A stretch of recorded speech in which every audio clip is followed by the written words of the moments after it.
The hallway clock still ticked when my son's voice whispered through the dark. Still, I kept my eyes shut, hearing my daughter-in-law breathe beside him, soft, certain, guilty. As their footsteps moved toward my study, the air filled with her perfume, sharp as deceit. While they whispered about signatures and the house, my chest went cold with understanding. The same family I'd built a home for was quietly building my ruin. That's when I swore, if blood could betray me in sleep, I'd make truth my awakening. Before the story begins, tell me, where are you watching from? I hope your day's gentle and calm. Please like, subscribe, and let's start our story together. The night air hung thick and wet over Charleston, heavy with the kind of summer heat that made even the walls breathe slow. Samuel Green lay in bed with the ceiling fan circling lazily above him, its blades pushing the same tired air from corner to corner. At 68, sleep came and went like a polite visitor. He'd grown used to the rhythm, restless, shallow, interrupted by memories that had nowhere else to go.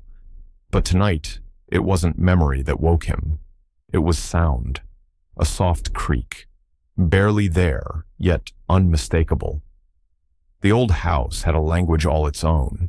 Its floorboards groaned in certain places. The pipes sighed when someone used the downstairs sink.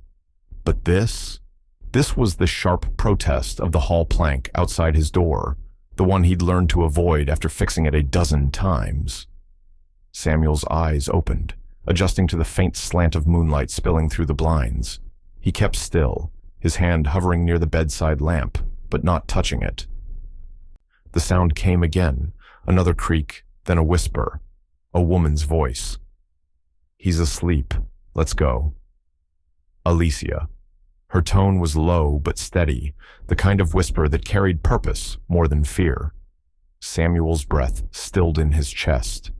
He'd lived long enough to know the difference between harmless midnight movement and something being hidden in the dark. A second voice joined hers, softer, familiar in a way that made his stomach tighten. Marcus, his son. They were in the hallway, moving slow, cautious. Their footsteps passed the door like ghosts. The faint glow of a phone screen flickered through the crack beneath the door.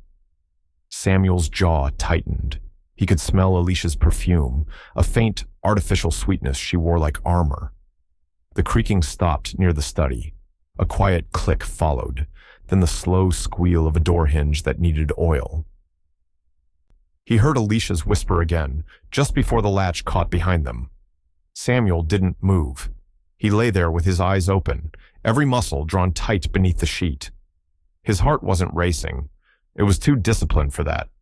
30 years as a school principal had trained him to face chaos with silence first. Listen, then act. That's how you survive storms, by hearing them before they broke. The clock on the nightstand ticked with cruel patience. Each second stretched into the next, loud as footsteps in his head. He turned his head slightly toward the door. He could almost picture them. Marcus crouched by the desk, Alicia standing close, whispering, her manicured fingers flipping through files she shouldn't even know existed. His study had always been his space. His late wife's framed photos, old ledgers, tax records, her will. The thought of them in there now, in that sacred space, felt like someone scraping their names across her gravestone. He wanted to get up, to walk down that hallway and ask, plain as day, what they thought they were doing in his house at this hour. But he didn't. There was something about their voices, quiet, hurried, yet certain, that made him realize confrontation now would reveal nothing but his weakness. So he stayed still. He listened, a faint rustle, a drawer sliding open, a page turning. Then Alicia's voice again. Barely a whisper, too soft to catch the words, but enough to catch the tone, a tone of control. Marcus had always been the talker, but Alicia, she was the one who planned. After a few minutes that felt longer than any night in recent memory, he heard the door ease shut. The latch clicked softly, followed by the muffled rhythm of their retreating steps down the hall. He stared at the ceiling. Somewhere outside, a cicada sang, loud and stubborn. The house seemed to exhale with him, wood settling after the small intrusion. But inside Samuel, something stayed awake. His gaze drifted toward the photo on the dresser. Evelyn, smiling with that knowing calm that had steadied him for decades. She'd been gone 3 years, but her presence lingered like the scent of the magnolia tree she'd planted in the yard. He imagined what she'd say now, how she'd raise an eyebrow, half amused, half warning. "They think I'm asleep," he murmured under his breath. The sound of his own voice was grounding, almost enough to make the night feel normal again. Almost. He reached over and switched off the lamp he hadn't turned on, letting the darkness close around him. His body sank deeper into the mattress, but his mind refused rest. Down the hall, the faint sound of a door shutting echoed again. Marcus and Alicia's bedroom this time. Silence followed, long and perfect. Samuel's eyes stayed open until the ceiling fan blurred above him. He felt the shift, not just in the house, but inside himself. It was the quiet beginning of something he didn't yet have a name for. Not anger, not yet. Something colder. As the clock struck 2, he let his eyes close, not to sleep, but to remember. The soft creak outside his door replayed in his mind, like a line from a song he'd never wanted to learn. And in that silence, the first seed of suspicion took root. Morning came slow, drawn through pale blinds, and the hum of cicadas already starting outside. Samuel woke with a stiffness that came from more than age. The night had left an imprint on him, a heaviness in the chest, a quiet ringing that only distrust could bring. He swung his legs over the edge of the bed, his slippers finding the cool floorboards, and sat for a long moment. The air in the house shifted, like someone had moved the furniture an inch while he slept. He made his way down the hall to his study, the scent of coffee faint from the kitchen. The door was cracked open, just enough to make his throat tighten. He always shut it before bed. Always. His hand hesitated on the knob before pushing it wider. Inside, the morning light spilled across his oak desk. Everything looked as it should. Piles of papers, a half-empty glass of water, the small photo of Evelyn smiling beneath the magnolia tree. But when he turned to the file cabinet, he saw it immediately. The top drawer hung open, crooked, its latch unhooked. One folder, the thick one with the red tab, was gone. Samuel's breath came shallow. He knelt slightly, touching the drawer's edge. His fingers brushed a faint smear on the metal handle, like the shine left by lotion or polished nails. Alicia's hands. He opened the remaining folders, scanning labels. Insurance, mortgage, vehicle, Evelyn Trust. Only one was missing, the trust itself. His late wife's last act of order and faith, the one ensuring the home, the savings, everything they'd built together, would remain in Samuel's control. Gone. He stood there for a full minute, listening to the quiet hum of the refrigerator down the hall. In that silence, a memory came unbidden. Evelyn's voice the day they signed the papers. Steady and calm. "If anything ever happens to me, promise you'll guard this. Our house, our work. It's your piece, Sam." He'd kept that promise, until last night. The smell of scrambled eggs drifted in from the kitchen. Marcus's voice followed, casual, laughing. The same tone he used when he thought charm could erase responsibility. Samuel straightened his shirt, rubbed a hand over his jaw, and walked slowly toward the sound. The clinking of forks against plates met him as he entered the kitchen. Marcus sat at the table in his work shirt, tie loose, coffee steaming. Alicia stood by the counter, dressed like someone with nowhere to go but wanting to look important anyway. She glanced up first. Her smile was bright, almost too quick. "Morning, Dad," Marcus said without looking up, buttering toast. "You sleep okay?" Samuel didn't answer right away. He pulled out the chair across from his son, sat down, and reached for the mug in front of him. "Marcus," he said after a pause, his tone measured, "did you move any papers from my desk last night?" The question hung there like the buzz of a faulty light. Marcus looked up, eyebrows raised in mock surprise. Papers? No, sir. Why would I do that? You were in the hallway, Samuel said quietly. I heard voices. Marcus gave a short laugh, shaking his head. You must have been dreaming again, Dad. Maybe you misplaced something. The word dreaming pressed a slow anger into Samuel's chest. Dreaming, like his mind was soft, unreliable. He took a sip of coffee, not breaking eye contact. Maybe, he said simply. Alicia slid into the chair beside Marcus, folding her arms. You really should let us help organize your things, Mr. Green, she said sweetly. You've got so many old papers lying around. One day you'll lose something important. Samuel looked at her. The faintest curve of her lips betrayed the smugness behind her tone. She'd rehearsed that line, he could feel it. She wanted him to question himself. He nodded once, setting the mug down carefully. You're right, he said softly. Things do get lost sometimes. Marcus smirked, glancing at his wife as if victory had been quietly declared. Exactly, he said, reaching for his briefcase. Don't worry, Dad. We'll keep an eye on things while you take it easy. Samuel smiled faintly, the kind of smile that didn't reach his eyes. I appreciate that, son. They rose to leave, talking about errands, bills, mundane things that filled the space with false normalcy. The screen door creaked as they stepped outside, laughter fading into the humid morning. When the house fell silent again, Samuel stayed seated at the table. The smell of coffee and eggs had gone cold. He stared at the door they'd walked through, his reflection faint in the glass pane. His jaw clenched once, slow and deliberate. He whispered it so softly, even the room seemed to lean in to hear it. They think I'm fading. He looked toward the hallway, where the study waited with its empty drawer and the echo of midnight footsteps. The calm in his voice hid something new forming behind his eyes. Not confusion, not grief, awareness. And beneath that, the first slow burn of intent. By mid-morning, the heat had already settled thick over Charleston. The cicadas screamed like static in the trees, and the marsh beyond the back fence shimmered under a white sky. Samuel sat on his porch with a cup of black coffee, the kind of quiet routine that usually centered him. But today, the calm was paper-thin. Every sound seemed sharper. The creak of the steps, the drone of the insects, even the hum of a passing car. Something inside him refused to settle.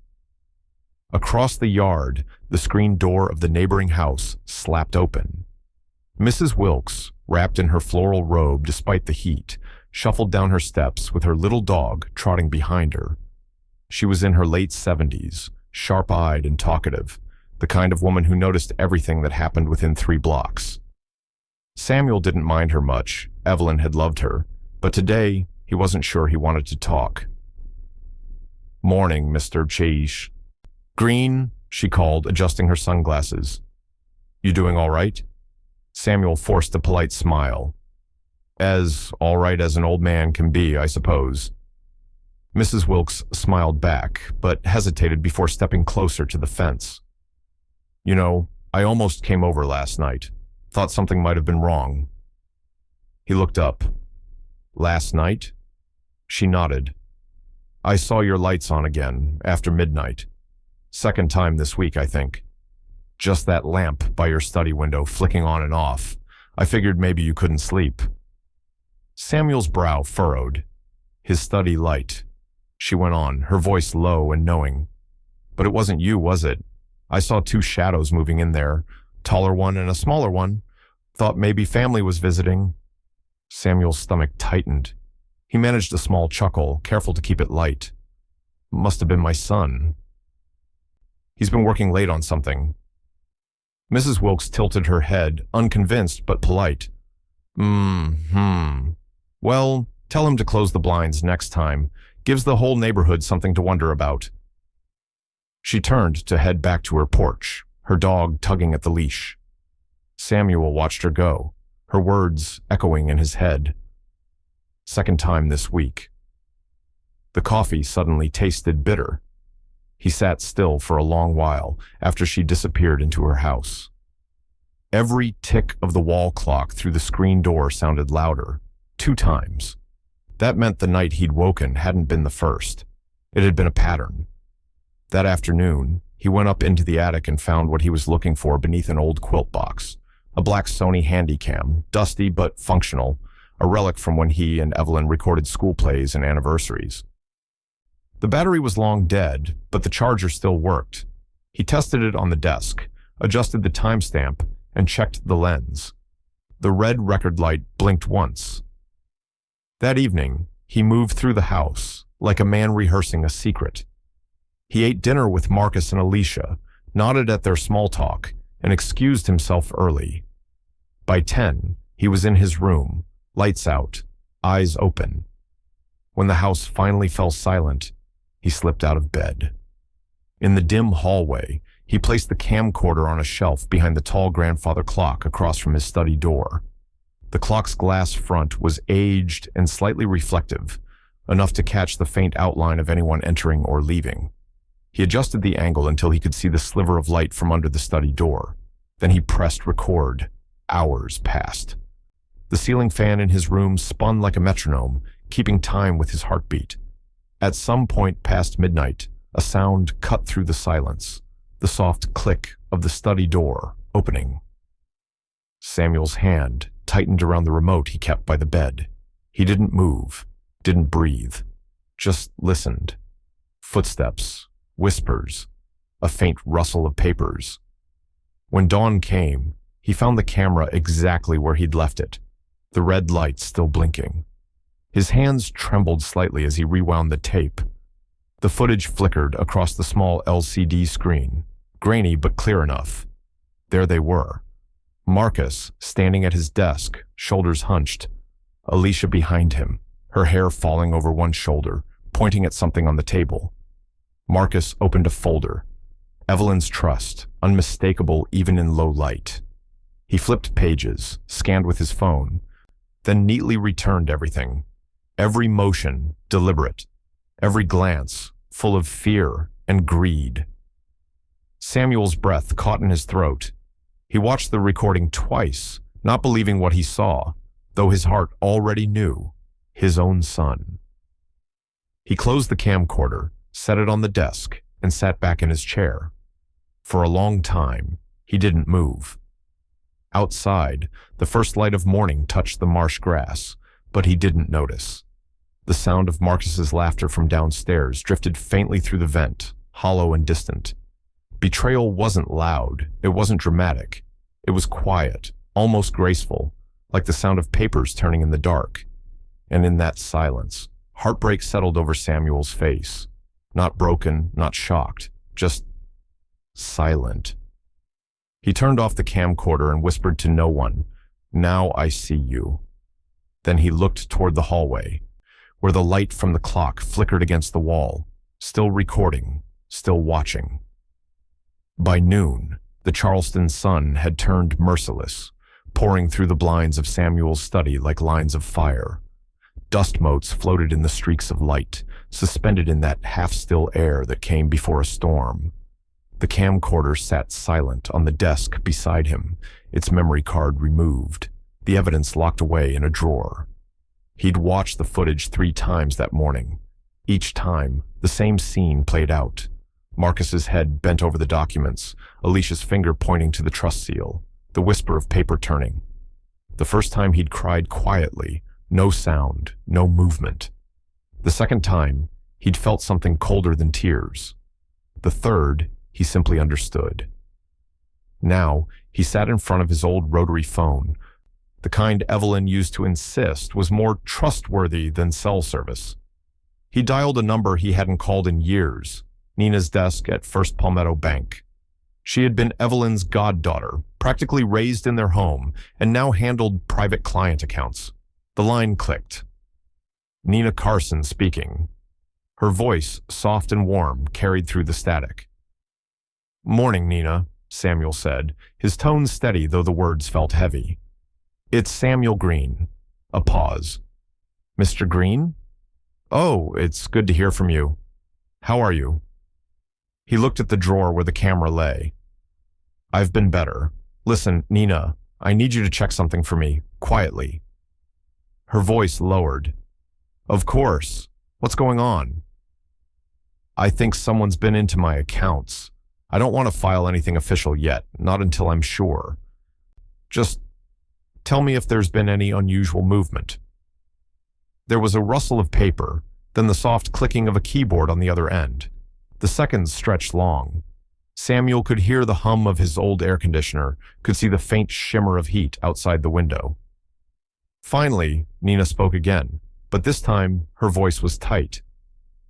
"Mr. Green, there were 2 withdrawals from your savings account last week." Samuel's stomach sank. "Withdrawals?"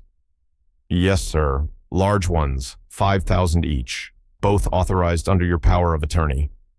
He closed his eyes. He had only one person listed on that power of attorney, Marcus. "Can you see who signed?" he asked quietly. Another pause, then, "It's your son's name, but—" She hesitated. "It doesn't look right. The handwriting's off. It's printed, almost traced." Samuel stared at the far wall, his reflection faint in the framed photo of him and Evelyn. "They're draining you," Nina whispered. The words seemed to hang in the air, sharp and certain. Samuel's fingers tightened around the receiver. For a moment, he couldn't speak. The betrayal was no longer theory. It was math. It was paper, ink, and stolen digits. When he did find his voice, it was calm, too calm. "Can you print the transaction details, Nina? All of them, and send them to my home address?" "Yes, sir. But what are you going to do?" He let out a slow breath, the kind that came from years of discipline. "Nothing," he said. "Not yet." "Mr. Green, I mean it. If I confront them now, they'll hide what's left. I need to know how deep this goes." Her silence was answer enough. She trusted him, but she was afraid for him. "I'll get the files to you this afternoon," she said finally. "Be careful. They don't sound like the same people I remember." He almost smiled. "They're not." After the call, Samuel sat still for a long moment, the receiver resting against his chest. The rhythmic ticking of the clock filled the room again. The sound was no longer comforting. It was counting something down. He stood and went to his filing cabinet, opening each drawer carefully. The trust folder was still missing, but everything else was there. Insurance statements, property deeds, tax forms, every line of his life, organized and labeled. He pulled out a stack of documents and placed them in front of the printer. His movements were deliberate, methodical. The old machine whirred to life, spitting out page after page. Deeds, bank statements, insurance summaries. For every file Marcus and Alicia had touched, he printed a duplicate. Each one slid into a new folder, marked and dated in his neat handwriting. His hands trembled slightly, not from age this time, but from restraint. As the papers gathered, so did his focus. The calm that had once defined him returned, but it was sharpened now like a blade honed on grief. When the printer stopped, he stacked the pages neatly, bound them with a clip, and placed them in a lockbox under his desk. Then he sat back, hands folded, staring at the silent camera across from him. "They think they've won," he said quietly, almost to himself. Outside, thunder rumbled far off the coast.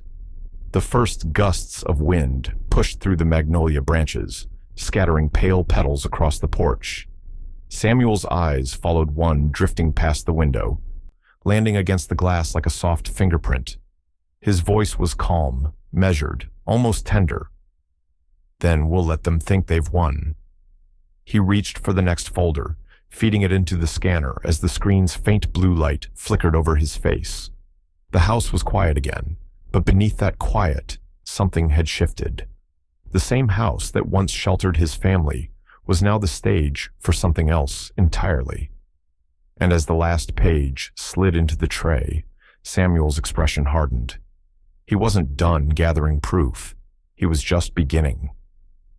The evening sun melted into the marsh behind the green home, painting the horizon in soft gold and purple. The scent of roasted chicken, honey-glazed carrots, and baked bread drifted through the house, too sweet, too deliberate. Samuel stood in the hallway, straightening his collar before stepping toward the dining room.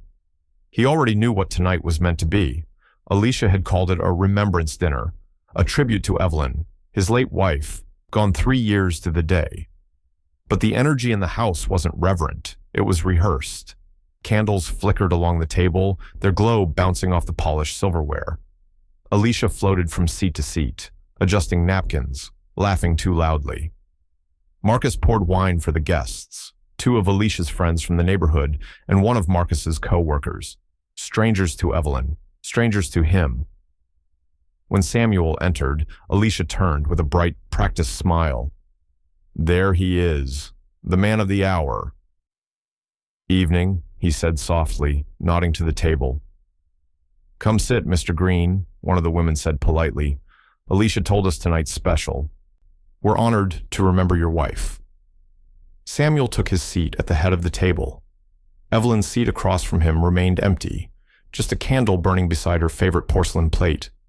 It should have felt comforting, but it didn't.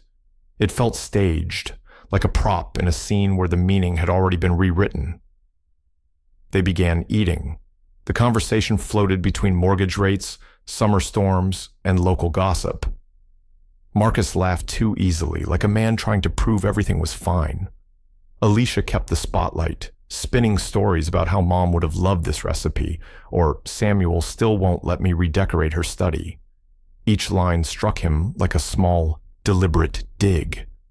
When the wine glasses refilled for the 3rd time, Alicia rose from her seat, her smile gleaming in the candlelight. Before dessert, she said, I thought we'd do something in Evelyn's honor. She always believed in celebrating family. Marcus grinned, raising his glass.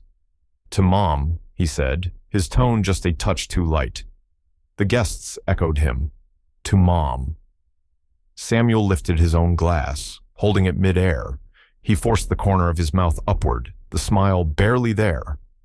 To Evelyn, he said quietly, she deserved better company. A few uneasy laughs followed. Alicia brushed it off with charm, reaching under the table to retrieve a small, wrapped box. And for you, Dad, she said sweetly, setting it in front of him. A little something to make your days more comfortable. Samuel hesitated, unwrapping the package under their collective gaze. Inside lay a pair of plush slippers, gray, soft, untouched. So you can rest more, Alicia said with a teasing wink. You're always so serious. You deserve some peace and quiet. Marcus chuckled, leaning back. Yeah, Dad's got an early bedtime anyway. Can't have him wandering the halls anymore. The table erupted in laughter. Samuel didn't. He stared at the slippers for a long moment, the laughter around him fading into a dull hum. The gift wasn't kindness. It was message, a reminder of how they saw him, frail, tired, fading. He set the slippers down gently. Thoughtful, he said. Very thoughtful. Alicia smiled, her eyes glinting with something colder than affection. The rest of dinner passed in polite fragments. The guests carried on conversation while Samuel listened without hearing. He watched Alicia's hand resting lightly on Marcus's, watched their secret glances, the quiet satisfaction that passed between them like a private signal. He'd seen enough body language in a lifetime of school politics to know when someone thought they'd already won. When the plates were cleared and the guests finally left, the house sank into a heavier kind of quiet. Alicia moved through the kitchen, humming, stacking dishes. Marcus opened a bottle of beer, standing by the window, looking out toward the dark yard. Good night, Dad, Marcus said over his shoulder. Don't stay up too late. Samuel nodded, his voice steady. Wouldn't dream of it. He climbed the stairs slowly, each step deliberate. At the top, he turned toward his study, the room that had become both battlefield and sanctuary. He closed the door behind him and knelt by the small keypad on the wall beside the lock. His fingers hesitated over the numbers, then began entering a new code. 6 digits, deliberate, unrepeated. The mechanism clicked with a satisfying finality. He stood and surveyed the room. The air smelled faintly of candle wax and paper.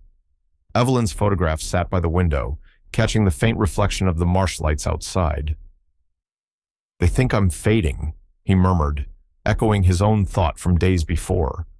But there was no tremor in his voice now, only steadiness. He turned off the lamp, locking the drawer that held his growing collection of copied files. Downstairs he could hear faint laughter, Alicia's voice again, soft and coaxing, Marcus responding with the warmth of a man blind to consequence. Samuel sat on the edge of his bed, his reflection faint in the dark window pane. The slippers sat beside the door, untouched. Outside, thunder muttered low across the coast, as if the sky itself was deciding how far it would let this go. And as he lay back, eyes open in the dark, his breath steady, the narration in his mind carried one thought, clear, cold, and resolute. He slept light that night, and not from age. The morning light came soft and gray, creeping across the floorboards of Samuel's study. The air was thick with humidity, but the tension that had taken root in him over the past days felt colder than anything the weather could bring. He sat at his desk, half listening to the low hum of the fan when his phone buzzed. It was Nina. Her voice came through tight and low, the way people sound when they know they're about to deliver bad news. "Mr. Green, I checked deeper into your account like you asked." Samuel straightened in his chair. "And?" "There's a new line of credit in your name," she said. "Opened just 3 weeks ago. $90,000. He froze. "A line of credit?" "Yes, sir. Against your home." The words landed like a blow. For a moment, all he could hear was the clock ticking on the wall behind him. The house, his and Evelyn's house, wasn't just a building. It was memory. It was everything she'd left him, paid off in full the year before she passed, one of her last proud accomplishments. "Collateral," he murmured, more to himself than to her. "You said they used my home as collateral?" "That's correct. The documents list you as the primary borrower." His hand gripped the receiver tighter. "And Marcus?"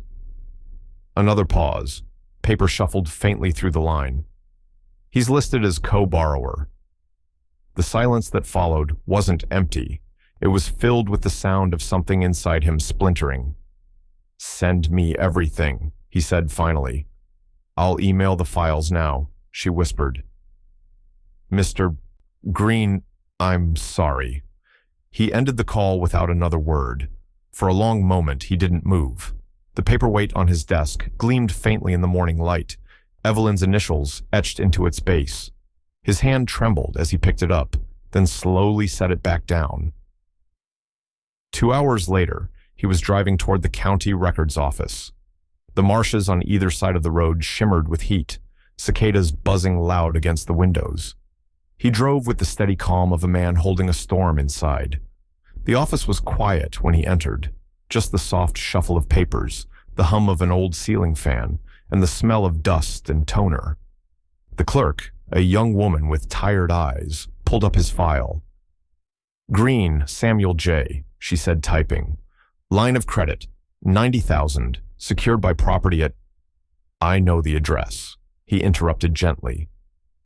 "Can I see the signature page?" She nodded, printing it off. When she handed him the paper, the world seemed to narrow to a single point. There it was, his name at the bottom of the page, written in familiar strokes, but slightly off, like a voice imitated just a pitch too high. And beside it, Marcus Green, co-borrower. For a moment, Samuel just stared, his own handwriting forged by his son's hand. The page trembled slightly in his grasp, not from fear, but from the effort it took not to tear it in two. He folded the document neatly, slid it into his jacket pocket, and thanked the clerk with a calmness that didn't match the burn in his chest. Outside, the late afternoon light had turned copper, and thunderclouds loomed in the distance. He stood by his car, the air thick and electric, breathing slow until the anger stopped shaking his hands. That night, the house smelled of roasted chicken again. Alicia had cooked, humming softly as she set the table. Marcus sat across from Samuel, scrolling through his phone, pretending not to notice the silence that sat between them. "You okay, Dad?" Marcus asked casually. Samuel nodded, the faintest smile touching his lips. "Just tired. Didn't sleep well last night." Alicia glanced at him, her expression smooth, polished. "You really should take it easy, Mr. Green," she said sweetly. "You worry too much."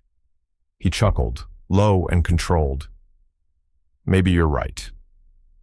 As dinner went on, Samuel let his eyelids grow heavier, playing his part. Marcus laughed at something on his phone. Alicia poured herself more wine, the sound of ice clinking soft and rhythmic. When Alicia stood to clear the plates, she looked down at him and smiled, a small, knowing smile. "You should get some rest," she said. "We'll finish up here." He nodded slowly, pushing back from the table, his movements deliberate.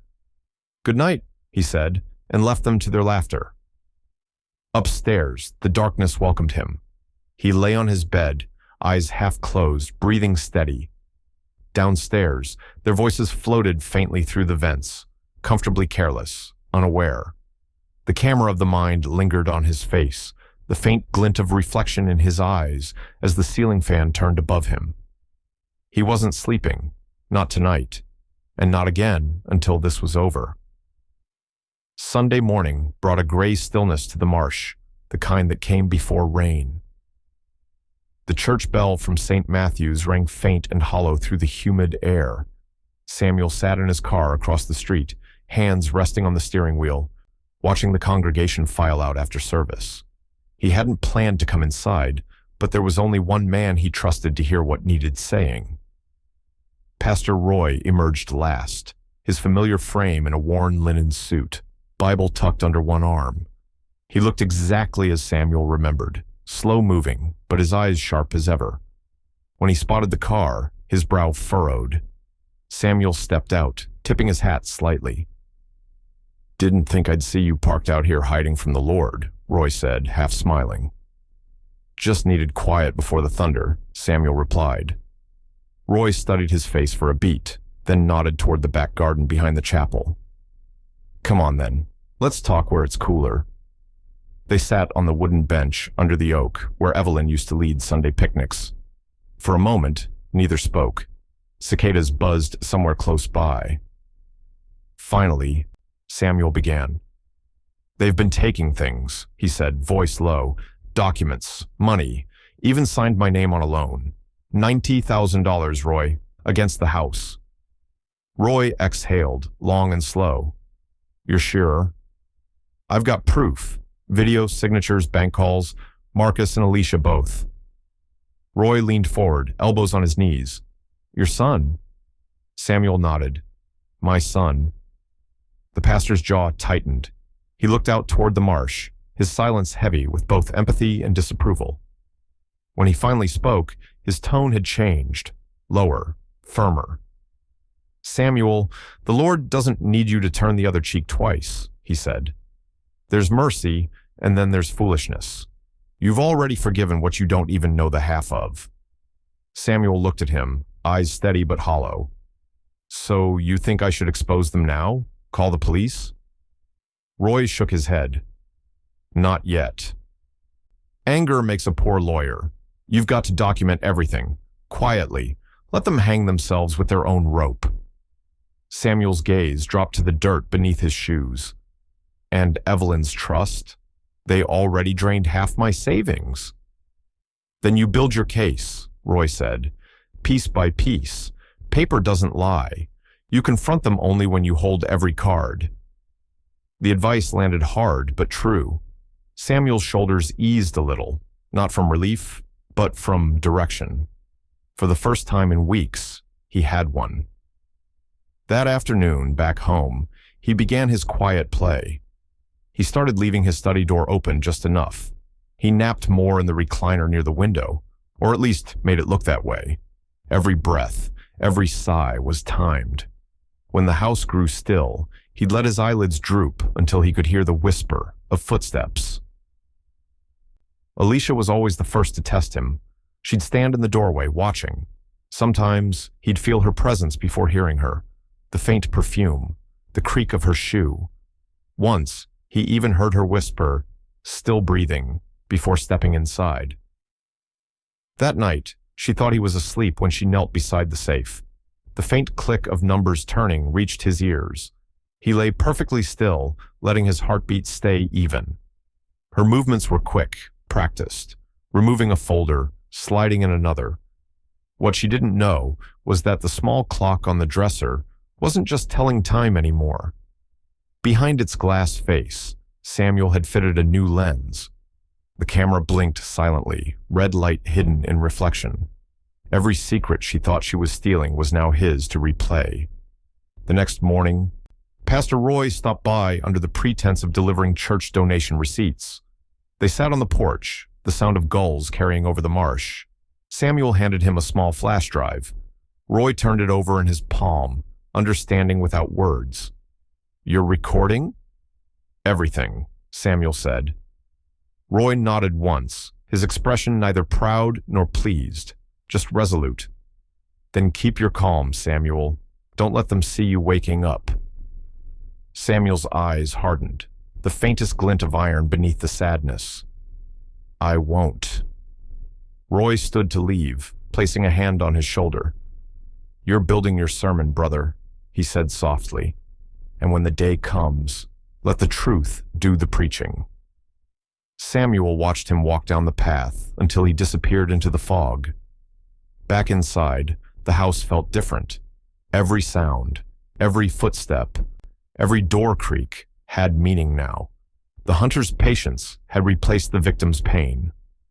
In the dim light of his study, he adjusted the lens of the clock once more and whispered under his breath, "Amen to that." Outside, thunder rolled low and distant, echoing the promise of what was coming. The morning was damp, the air carrying that heavy sweetness of rain-soaked magnolia. Samuel was taking out the trash when something caught his eye, just a corner of glossy cardstock poking through a crumpled grocery bag. He frowned, pulling it free. It was a business card, bent but clean. The logo read, "Low Country Realty, Coastal Property Specialists." Across the front, handwritten in blue ink, were the words, "Property Assessment Inquiry, Marcus Green." Samuel stared at it for several long seconds. A pulse began to throb behind his temple. His son's name, his address, and that word, property. He looked back toward the house, its white paint dulled by years of sun and salt. Evelyn's azaleas lined the walkway, still blooming defiantly despite the season's heat. Every board of that home, every nail, carried a memory of her hands, her laughter. And now there was a realtor's card, tossed like trash, bearing his son's name. He slipped the card into his pocket. Inside, the house felt suddenly foreign, each room too quiet, too carefully kept. Marcus and Alicia had gone out earlier, claiming errands in town. Their absence left behind only the faint trace of her perfume and the hum of the refrigerator. At his desk, Samuel opened his laptop. He wasn't skilled with technology, but he knew enough to send an email. He typed to Nina, short and direct.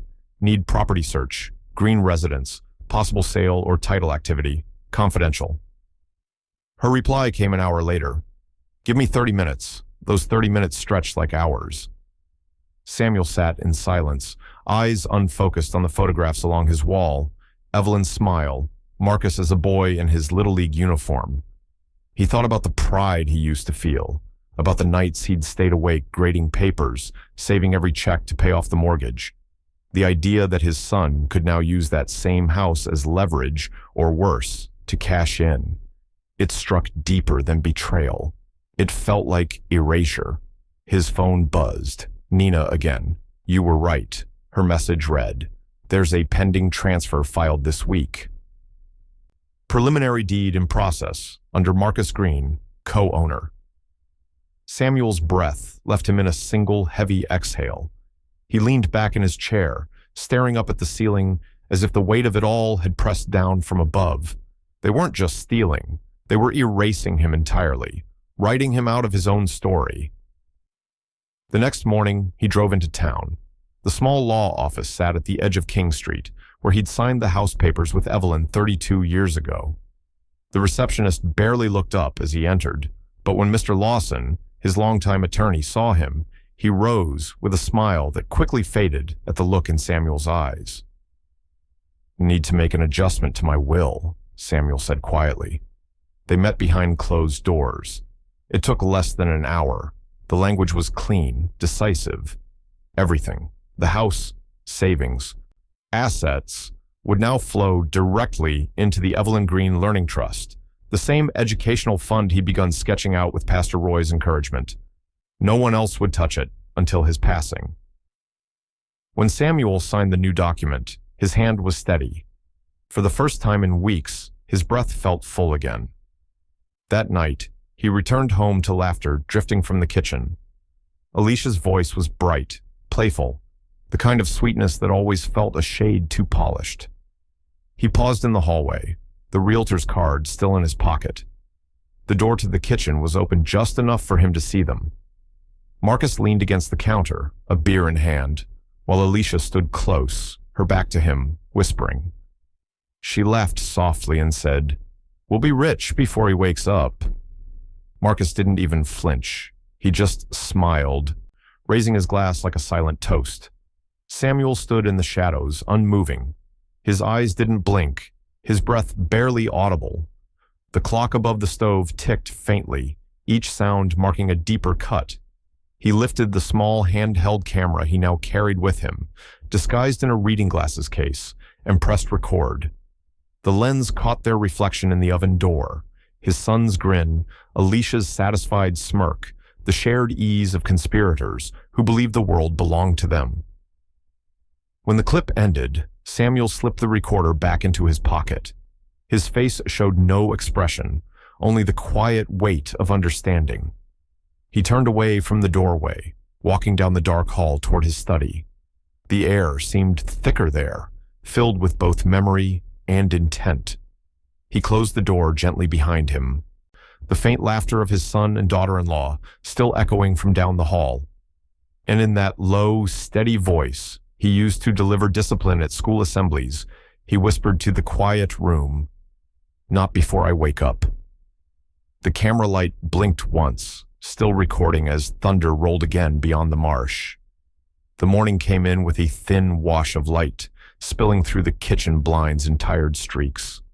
The smell of bacon and coffee filled the air, the kind of ordinary calm that had begun to feel staged. Samuel sat at the head of the table, elbows resting on the smooth oak surface, staring down at the plate Alicia had set in front of him. Scrambled eggs, toast, everything perfect, as if she knew he'd be watching for cracks. Marcus sat across from him, halfway through his meal, flipping through his phone between bites. Alicia moved around the kitchen with the polished ease of a woman playing hostess in her own stage play. The laughter, the scent of food, the soft music from the radio, all of it was a scene she directed. But Samuel wasn't watching the show anymore. He had rehearsed this moment all night, the words he wanted to throw at them, the files he wanted to slam down on the table. The rage that had built in his chest had nowhere left to go. He'd even practiced the opening line in his head, "You've both been stealing from me." But when he opened his mouth to speak, the sound didn't come out. Instead, he looked at Marcus, his only son, his blood, and saw something that made him stop cold. Marcus wasn't proud or defiant. He was hollow, tired. The kind of tired that came from guilt mixed with greed, the kind that never ends well. In that moment, Samuel understood something crucial. Confronting them now would change nothing. They'd lie, twist, gaslight. Worse, they'd know he was awake, and once they knew, he'd lose the one advantage he still had: control. So he swallowed the heat building in his throat and took a slow sip of coffee. "I need to thank you both," he said finally. Alicia froze mid-step, turning toward him with that practiced smile. "For what, Mr. Green?" "For taking care of things around here," he said evenly. "All the paperwork, the house, the bills. I know I've been forgetful." Marcus looked up, startled. Alicia's face softened into relief, maybe even triumph. "Oh, that's nothing," she said, laughing lightly. "We just want to help you, that's all." Samuel nodded, his gaze fixed on her. "I see that now." His words hung in the air, calm and even, but beneath them, a current of something sharper pulsed. Alicia didn't catch it. Marcus didn't either. They were too comfortable in their deceit to hear what was hidden between his sentences. Alicia sat down beside Marcus, reaching for his hand. "See, honey? I told you he'd come around. He knows we've got everything under control." Marcus chuckled, sheepish, rubbing the back of his neck. "Guess I've been a little overprotective, huh?" Samuel smiled faintly. "Maybe just a little." The moment might have looked like peace from the outside, three people sharing breakfast, words soft and harmless. But inside, Samuel was steel. The rage had gone quiet, condensed into something far more dangerous. Patience. When the meal ended, he stood. "Son," he said, stepping closer. "Thank you." Marcus blinked, surprised. "For what?" "For everything you've been doing." Before Marcus could respond, Samuel reached out and pulled him into a hug. It was brief, firm, almost fatherly, but Marcus tensed halfway through it, sensing something he couldn't name. Samuel's arms held tight, not affectionate, contained, controlled. When he released him, Marcus tried to laugh it off. "You okay, Dad?" "Better than I've been in a long time." Alicia clapped her hands lightly. "Good. Maybe you'll finally get some rest tonight." He gave her a look that made her shift ever so slightly. "Maybe I will." That night, the house went still by 10. Rain pressed gently against the windows, and the soft hum of the ceiling fan filled the air. Samuel sat in the dim light of his study, laptop open, camera footage files spread across the desk beside him. He clicked open his email and began typing. Each word was deliberate, like a man chiseling stone. "Move the deed, immediately." He added only one line after that. "Time to secure what's left." Then he hit send, to Nina. The glow of the screen washed across his face as thunder rumbled somewhere over the marsh. He leaned back in his chair, listening to the house breathe around him. The floor creaks, the faint movement of Alicia shifting in the hall, the weight of their false peace pressing down from above. He wasn't angry anymore. Anger was wild, unfocused. What he felt now was colder, cleaner. Revenge had stopped being about emotion. It was execution now, strategy. He closed the laptop, the screen fading to black, leaving only his reflection, eyes open, calm, and very much awake. And downstairs, the clock struck midnight, counting down to the reckoning they still didn't see coming. The city was quiet that night, the kind of stillness that makes every sound feel deliberate. Rain slicked the streets of Charleston, reflecting the dull orange glow of passing traffic lights. Samuel drove with both hands on the wheel, eyes fixed ahead, the faint hum of the wipers keeping time with his thoughts. Beside him in the passenger seat, Nina sat in silence, a manila folder clutched in her lap.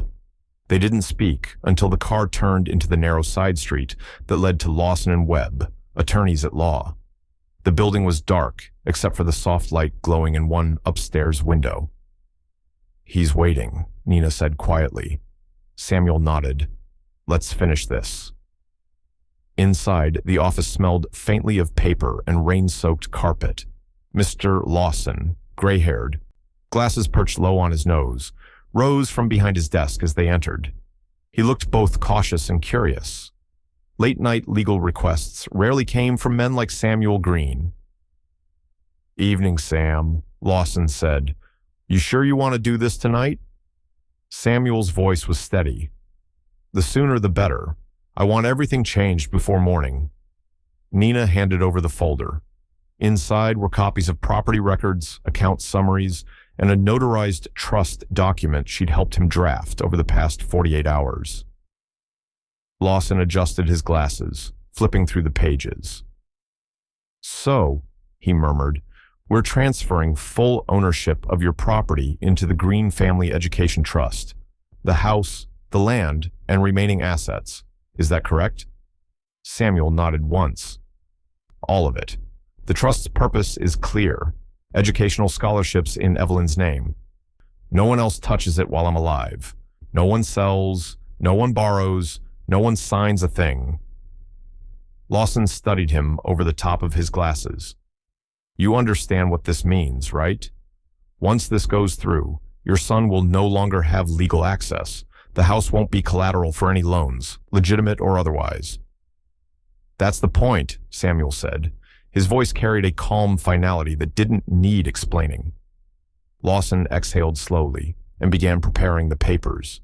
The sound of the printer, the shuffle of forms, the scratching of pens. It all filled the room with quiet tension. Outside, thunder rolled low, as if echoing approval. When Lawson slid the final page toward him, Samuel signed his name with a deliberate hand. The ink glistened wet for a moment before drying into permanence. Nina glanced up, watching his expression. You're sure about this? Samuel gave a small nod. My family forgot what this house stood for. Evelyn built it on love and sacrifice, not greed. If they want to sell it, they'll have to wait until I'm gone, and even then, it'll be for something worth doing. Lawson slid the completed file into a sealed envelope and stood. I'll file the transfer electronically tonight. By morning, it'll be registered with the county. Samuel extended his hand. Thank you, Tom. The men shook firmly, one man's quiet resolve meeting another's silent respect. When they stepped back into the rain, Nina turned her face up toward the night sky, water tracing down her cheeks, like tears that weren't hers. They won't even see it coming, she said softly. Samuel didn't answer. His silence said enough. By the time dawn stretched over the marsh, the Green Family Education Trust was legally active. The deed was sealed, locked until Samuel's death. The house was no longer collateral. The fake loan Marcus had taken out against it was suddenly, silently, without anchor. At the bank, the automated system detected the change. A flag went up, a simple digital warning under the account number, collateral mismatch, investigate property security. It wasn't public yet, not to the family, not even to the loan officer, but the first domino had tipped. The next morning, Alicia stood in the kitchen in her robe, coffee mug in hand, scrolling through her phone. Her brow furrowed. Marcus, she called. This mortgage company's number isn't working. Marcus emerged from the hallway, hair still damp from the shower. What do you mean not working? I mean it's disconnected. I've been calling since last night. She handed him the phone, frustration sharpening her tone. Marcus frowned, tapping through the digits himself. The line clicked, then an automated voice cut through. This number has been temporarily disabled. Please contact customer support. That's strange, he muttered. Alicia crossed her arms. Maybe their system's down. Maybe, he said, but his voice wasn't convinced. He stood by the window, watching the storm clouds gather again over the marsh. Something inside him twisted, a feeling he hadn't known in months. Unease. Upstairs, Samuel sat at his desk, the faintest smile pulling at his lips as he watched raindrops crawl down the glass. The ink on the deed transfer had long dried, but the game it set in motion was only beginning. The storm outside cracked once, loud and deep, shaking the frame of the old house. And in that rumble, Samuel could almost hear Evelyn's voice again, steady, strong, unyielding. Hold your ground. He intended to do exactly that. It started with a phone call Marcus wasn't expecting. The morning was warm, humid, the kind of Charleston day that felt like breathing through cloth. He was standing by the kitchen counter, pouring coffee, when his phone buzzed. The number on the screen was unfamiliar, but the area code was local, bank territory. He hesitated, then answered. This is Marcus Green. The voice on the other end was polite but precise. Mr. Green, this is First Palmetto Bank's Risk Division. We're reaching out regarding the line of credit attached to 224 Broadmarsh Drive. Marcus's hand froze on the mug. Yeah, that's my father's property. What about it? There's been an update, the caller said. Our records show the property used as collateral is no longer legally tied to the account. Ownership has transferred into a family trust. Until that discrepancy is resolved, the loan is frozen and under review for possible fraud. We'll need both borrowers present for questioning. Fraud? Marcus repeated, his throat tightening. There must be some mistake. I'm afraid it's not a mistake, sir. We've escalated it to our legal department. Expect a notice of investigation within 72 hours. The line clicked dead before he could respond.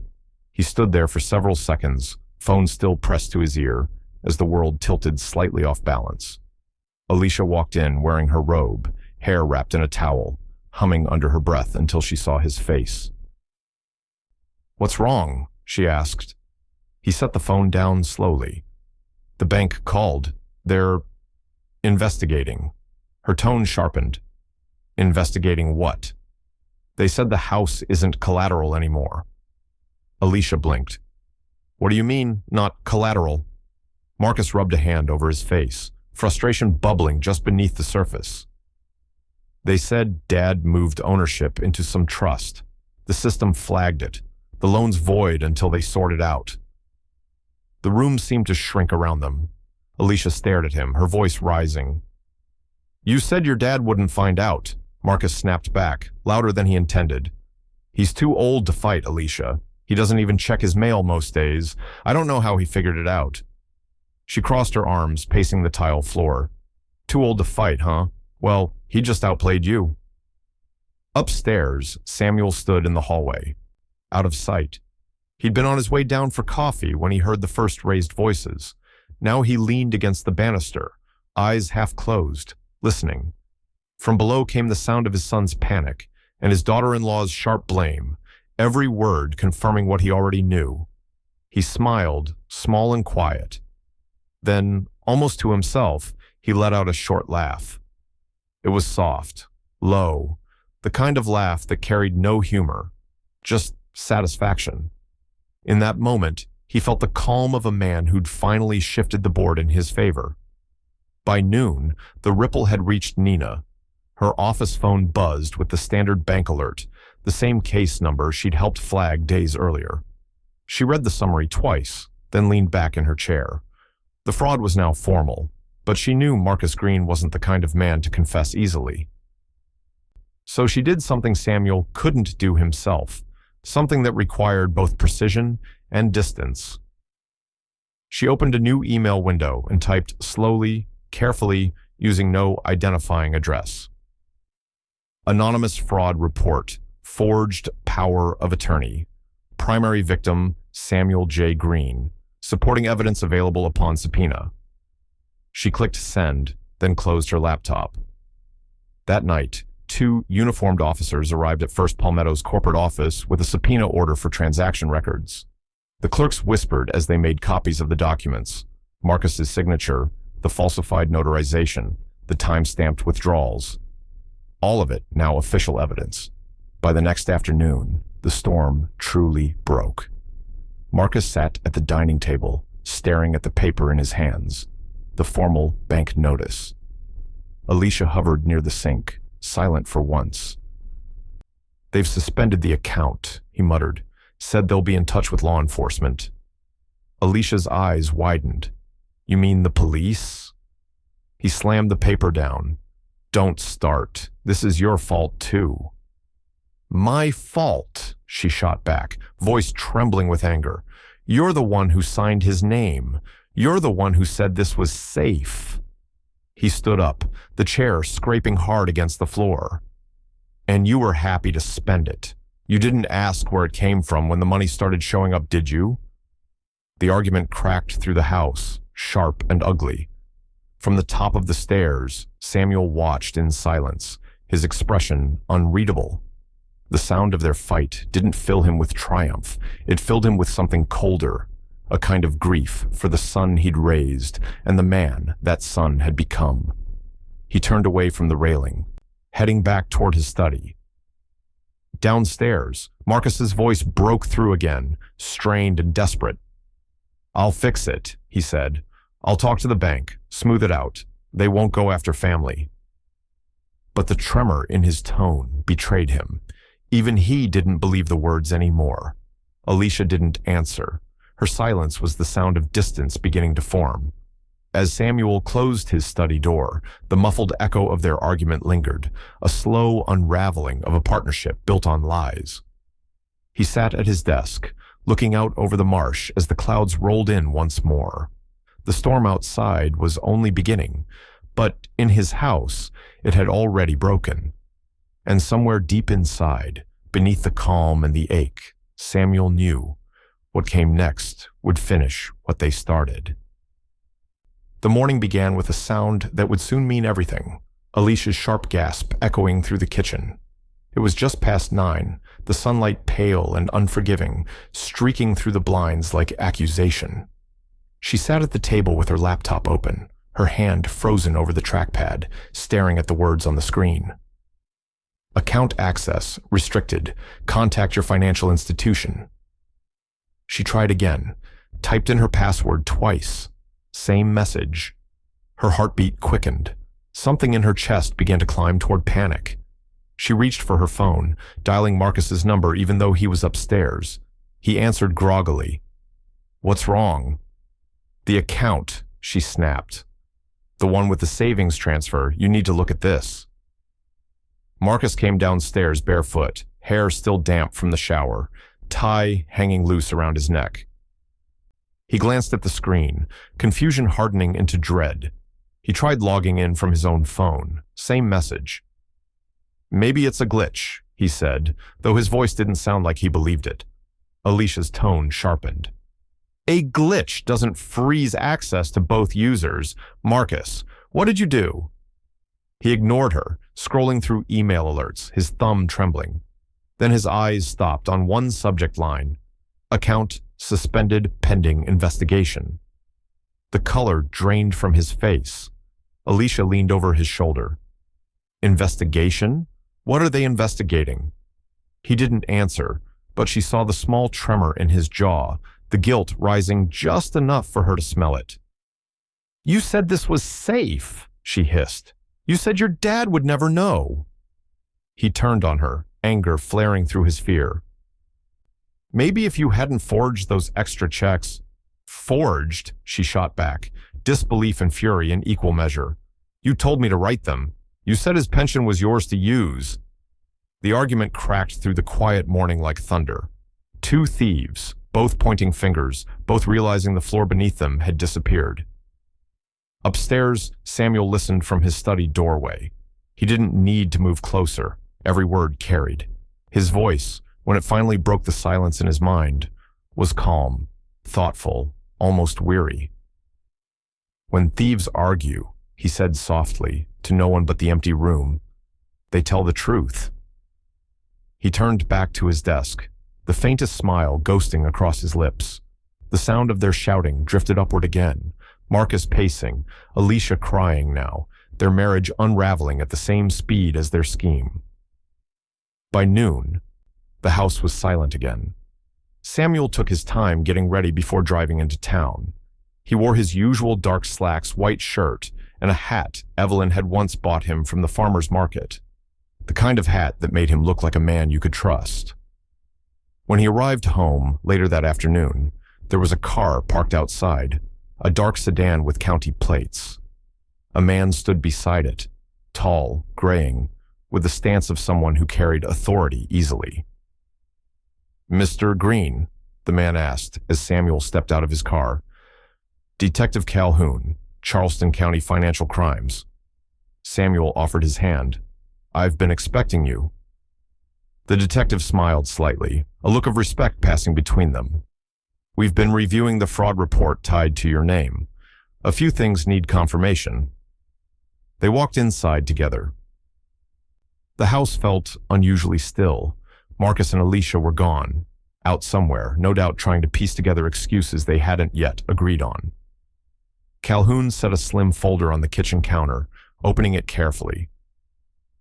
The loan under your name, voided, as you know, but we'll need your signature to confirm the property transfer into the Green Family Education Trust. The bank wants to ensure you made that decision freely. Samuel's eyes drifted toward the study where the framed photo of Evelyn sat by the window. He nodded once, steady. Already done. Calhoun looked at him, impressed by the composure in his tone. That makes things easier. The records you filed were impeccable. Every timestamp matches. Whoever thought they could beat you at your own paperwork didn't know who they were dealing with. Samuel's lips curved faintly. They never do. Calhoun gathered his documents and stood. We'll handle the rest, Mr. Green. You've done the hard part, staying quiet. When the detective left, Samuel remained by the door for a long time, watching the sedan pull away down the wet street. The cicadas had gone silent again, replaced by the low hum of distant thunder over the marsh. He walked back into the kitchen. The laptop Alicia had left open still sat on the table, screen dark, her coffee cup beside it. Half drunk, lipstick stained, cold. He reached over and closed the lid.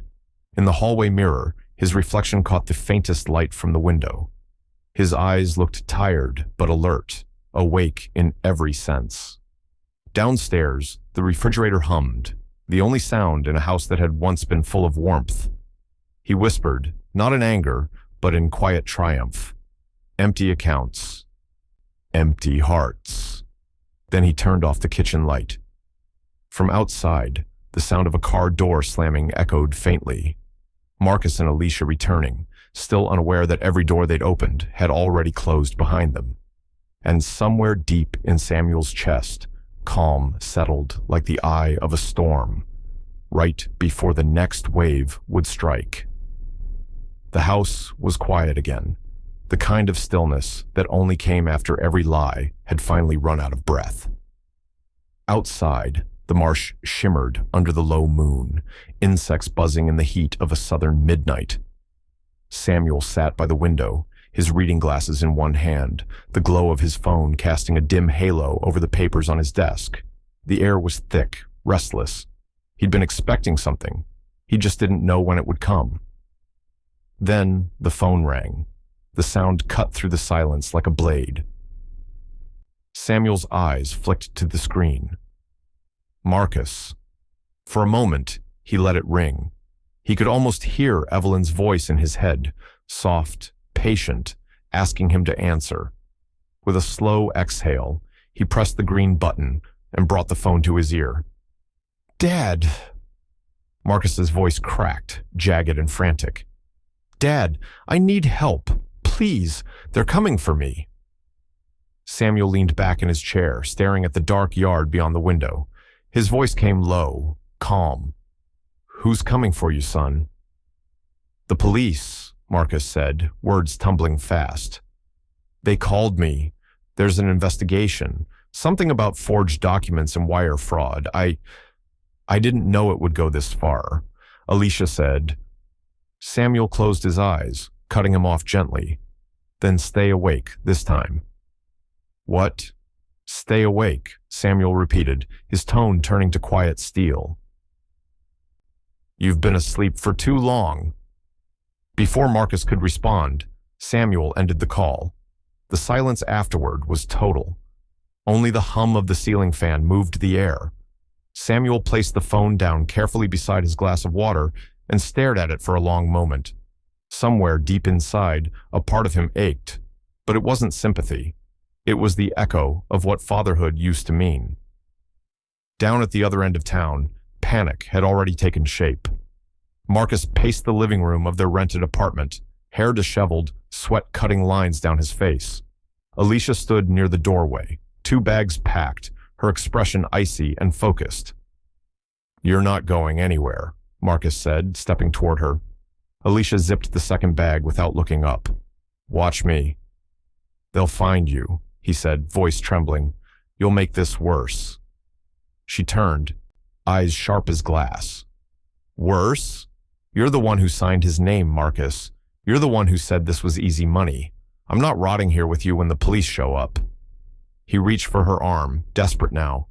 "Alicia, please, don't." She pulled away, slinging one of the bags over her shoulder. "You can beg all you want, but I'm not built for jail." The sound of tires screeching outside made her flinch. She looked out through the blinds. Nothing yet, but the paranoia had already sunk in. She grabbed the car keys off the counter and stormed toward the door.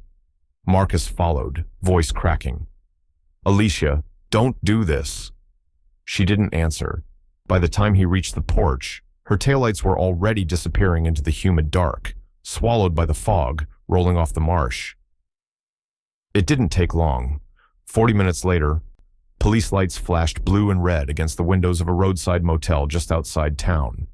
Alicia Green sat in the driver's seat of a silver sedan, 2 duffel bags in the passenger side, each one stuffed with cash withdrawals she thought no one would trace. The officer's flashlight cut across her face as he opened the door. "Mrs. Green, step out of the vehicle." She froze. "You don't understand." But they did. They'd received the footage an hour earlier, sent from an anonymous source. A flash drive had arrived at the precinct, labeled only for Charleston County PD. Inside, video of Alicia and Marcus in the study, taking documents, counting cash. The camera angle, steady, perfectly framed, left no doubt who had filmed it. Back at the greenhouse, Samuel sat watching the late-night news on mute. The broadcast showed a blurred photo of Alicia being led from the motel, the headline crawling across the screen. "Local couple under investigation for financial fraud and elder abuse." He didn't smile. He didn't gloat. He just sat there, listening to the rain start to fall against the windows. A faint reflection caught in the glass. His own face, weary but still awake. Evelyn's photo sat beside the television, her eyes fixed somewhere beyond him, as if she'd known this day would come. Across town, Marcus watched the same news report from the couch, his hands gripping his knees so tightly they shook. His face was pale, eyes rimmed red. The anchor's voice droned on about anonymous evidence provided by the victim himself, and in that single moment, realization cut through him like a blade. His father had known all along. The calls, the quiet, the way he'd stayed calm through every lie. It all made sense now. Samuel hadn't been ignorant. He had been waiting. Marcus let the remote slip from his hand. The screen light flickered across his face, turning the sweat on his temples into a dull shine. He whispered into the empty room, as if the man could still hear him. "You were awake the whole time, weren't you?" Back at the house, Samuel closed his eyes, the soft hum of the television fading behind him. The rain deepened, tapping steady against the glass. He rose slowly, turned off the light, and walked down the hall to his room. The storm outside had broken, but the one inside Marcus was just beginning. The rain had eased by morning, leaving behind a gray stillness that wrapped the house in quiet reflection. The air smelled faintly of wet soil and magnolia, that familiar scent of Charleston after a storm. Samuel sat in his study with the blinds half open, the light soft and muted across his desk. His coffee had gone cold hours ago, untouched beside the small silver flash drive lying near his hand. At precisely 9 o'clock, a car pulled into the driveway. He watched through the window as Detective Calhoun stepped out, the man's coat collar turned up against the drizzle. The detective carried himself with the kind of posture that belonged to someone who'd seen more human failure than most people could bear. When Samuel opened the door, Calhoun greeted him with a nod. "Morning, Mr. Green. Sorry to drop in unannounced." "You're not intruding," Samuel said. "Come on in." They settled in the study, where Evelyn's photograph still sat by the lamp. Calhoun took out his notepad but didn't open it right away. His eyes drifted over the room, the orderliness, the framed degrees, the quiet dignity of a man who'd built a life brick by brick. "I wanted to thank you for your cooperation," Calhoun began. "It made our work easier." Samuel smiled faintly. "I imagine you've seen worse." Calhoun chuckled. In this line of work, there's always worse, but rarely this clear-cut. You documented everything. Dates, times, footage. It's meticulous. I was a principal for 30 years, Samuel said evenly. Habit of keeping records. The detective leaned forward, elbows on his knees. You could press more charges, you know. The DA's office mentioned it this morning. The forgery alone carries weight, but with the power of attorney misuse, we could go for maximum sentencing. Samuel looked down at the flash drive on the table, turning it slowly between his fingers. His voice, when he spoke, was steady, neither hard nor forgiving, just deeply human. Prison teaches little, detective. Regret teaches more. Calhoun's brow lifted slightly. You're letting them off easy. I'm not letting them off, Samuel replied. They'll live with what they did. Every door they walk through, every mirror they pass, they'll see it. That's a sentence time can't shorten. The words hung in the room like slow-moving smoke. Calhoun studied him, eyes narrowing with something that wasn't judgment, just understanding. You're one patient man, Mr. Green. Samuel gave a quiet laugh, the kind that held both fatigue and truth. No, just awake. Calhoun nodded, as if that answered everything.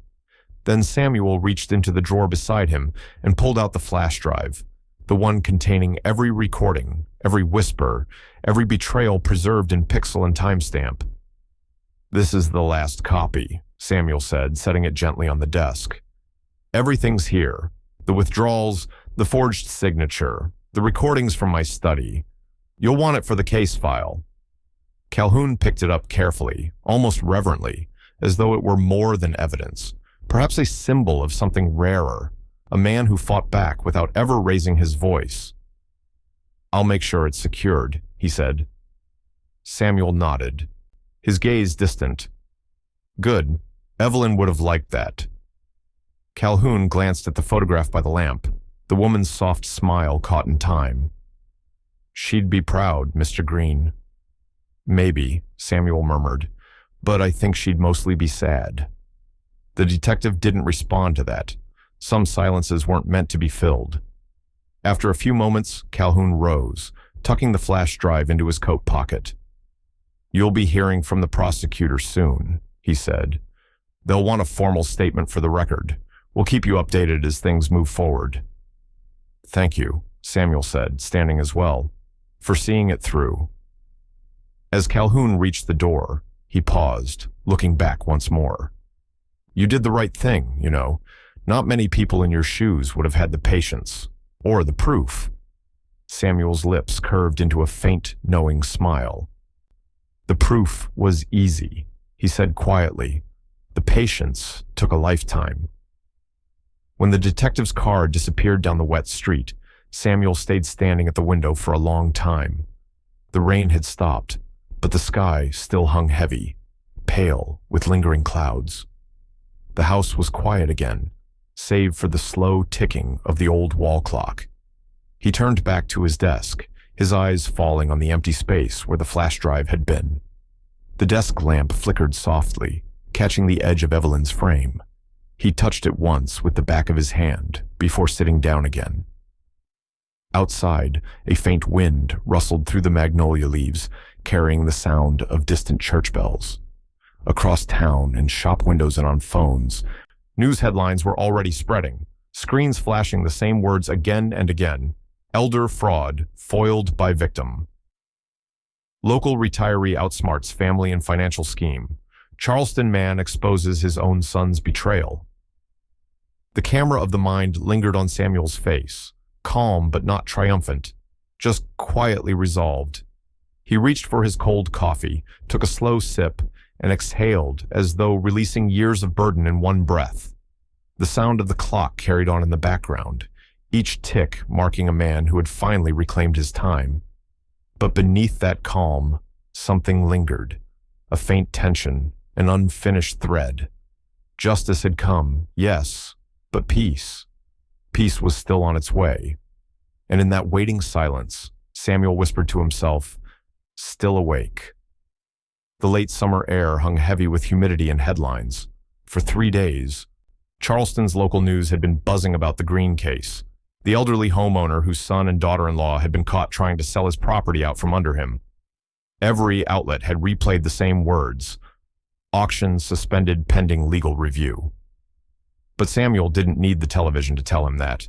He'd received the letter himself that morning, the official statement from the county clerk's office. The bank had tried to list his home for auction, but the trust had blocked the sale. His home, Evelyn's home, could no longer be touched. He stood on his porch now, the paper folded neatly in his hand, watching the cicadas hum across the marsh. The afternoon light was soft and golden, bending through the magnolia branches that Evelyn had once pruned herself. For the first time in weeks, the air felt lighter. Still, there was a shadow in it, the shadow of footsteps he could already hear in his mind. By the time the truck turned into the driveway, Samuel wasn't surprised. He had known Marcus would come. The vehicle rolled to a stop, dust rising from the gravel. Marcus stepped out, hair uncombed, face drawn tight, the sharpness gone from his once confident gait. His shirt was wrinkled, his tie hanging loose, a man stripped of his polish. He stood at the bottom of the porch steps, hands shaking slightly as he spoke. "Dad," he said, I didn't know where else to go." Samuel looked at him for a long moment, the space between them thick with all the things that didn't need saying. "You found your way here easy enough when it was about money," he replied, voice even. Marcus winced. "I deserve that. I know I do." He stepped closer, the boards creaking beneath his shoes. "They're saying the property's locked up, that it can't be sold, can't even be touched. The bank's calling it off. They're saying the deed transfer you made was legal," Samuel finished, "and permanent." Marcus's voice cracked. You knew the whole time." Samuel's eyes didn't waver. "I did." For a moment, silence hung between them, filled only by the sound of wind brushing through the trees. Marcus swallowed hard, his jaw trembling. "You sold me out," he said finally, the words breaking somewhere between accusation and grief. Samuel took a step forward, slow, deliberate. "No, son," he said quietly. "You sold yourself out. I just stopped paying the bill." Marcus's breath hitched. Whatever composure he had left slipped away. He sank onto the porch steps, head in his hands. The sob that came out was raw, unguarded, not the sound of a man caught, but of a man undone. Samuel watched him for a long moment. He didn't move to comfort him. He didn't scold him either. His face remained still, carved from years of restraint. Inside, a quiet ache pulsed beneath the surface, but he let it stay buried. Some lessons had to hurt to take root. "I never wanted this," Marcus said through his hands. I thought I could fix everything. The debt, the house, the business. I thought if I just..." "You thought wrong," Samuel interrupted softly. "You thought you could build a future by cutting corners through your past." Marcus lifted his head. His eyes were red, his voice small. "I've lost everything, Dad." Samuel looked out over the marsh, the late sun turning the water into gold. "Then maybe now you'll find something worth keeping." Marcus pressed his palms together, breathing unevenly. "I didn't mean for it to go this far." "You meant for it to go far enough to get what you wanted," Samuel said. "That's the problem." The words hung heavy, but not cruel. They were factual, like a verdict rendered after too long a trial. Marcus's shoulders sagged. He stared down at the porch boards beneath his feet. "I don't know how to fix it." Samuel's expression softened, but only slightly. "You start by not trying to." The sound of the marsh carried between them, frogs croaking, a boat motor somewhere distant. Time stretched, unhurried, indifferent. Finally, Samuel turned toward the door. "You can sit a while if you need to," he said quietly. "But when you leave the guilt with me. It's heavy, and I've carried worse." Marcus looked up, tears clinging to his lashes. "Why are you still being kind?" Samuel paused, one hand on the doorframe. "Because your mother would have been." Marcus bowed his head, shoulders shaking again, the kind of grief that came not from loss, but from the realization of what he'd thrown away. He stayed there on the porch, crying into the quiet, while the man he'd betrayed disappeared inside. In the study, Samuel set the folded letter down beside Evelyn's photo. The house creaked softly, the sound of old wood settling after years of tension. He looked around the room, the bookshelves she'd dusted every Sunday, the faint scent of her perfume still clinging to the curtains, and felt something shift inside him. Not joy, not even relief. Something quieter, something that felt like the slow beginning of closure. Outside, the light flickered through the windows as the sun sank lower, casting fractured patterns across the walls. Samuel stood still, watching the glow bend and fade, a soft shimmer dancing across the glass, like Evelyn's last smile.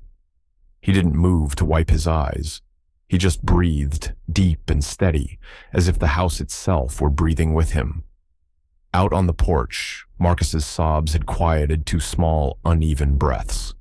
The last light of day washed over him, a broken man framed by the same home he once tried to sell. And inside, as the flicker of light steadied, Samuel whispered under his breath, "Let it be." But the stillness that followed wasn't peace just yet, only the faint, fragile start of it. The courthouse smelled faintly of rain and paper, a mix of damp stone and the faint, sterile odor of freshly printed files. Charleston's humidity pressed against the tall glass windows, blurring the view of the square outside. Inside, people whispered in low tones, the way they always do when real lives are on trial. Alicia Green sat at the defense table, hands folded too neatly in her lap, wrists bound by silver cuffs that caught the fluorescent light. The woman who once wore perfume and smiles like armor now looked hollowed out, hair tied tight, face pale, eyes rimmed with sleepless exhaustion. Her lawyer spoke softly beside her, but she wasn't listening.